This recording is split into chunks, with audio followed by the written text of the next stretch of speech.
બની ગઈ મમ્મા દાબેલી? હા બેટા, બની ગઈ છે. એકદમ સ્પાઇસી અને એકદમ ટેસ્ટી દાબેલી બની છે.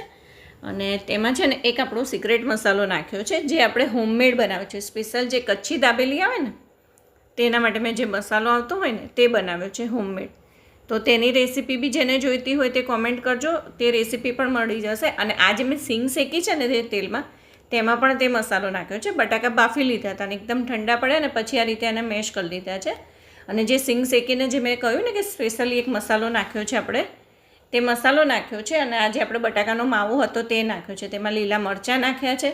હા, અને એના સિવાય જે થોડો રૂટિનનો મસાલો હોય ને તે તો આપણે કરવાનો જ હોય છે, જેમાં મીઠું, મરચું, ધાણા જીરું ને હળદર અને સ્પેશિયલી હિંગ. અને એમાં મેં નાખી છે આંબલી ખજૂરની ચટણી, જેનાથી એકદમ થોડું સ્મૂથ બી બેટર થઈ જશે, એકદમ લિક્વિડ ફોર્મ બી નહીં રહે અને એકદમ ઢીલું પણ રહેશે. જે આપણે દાબેલીમાં ઓરિજિનલ આવતું હોય ને તે રીતે થોડું ઢીલું રહેશે. અને પછી નાખી દીધી છે કોથમીર. એને 2-5 મિનિટ આ રીતે તેલમાં શેકાઈ દીધી છે.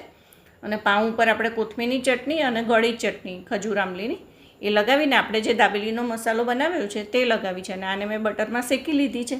એકદમ સ્પાઇસી અને ટેસ્ટી આપણી દાબેલી તૈયાર છે.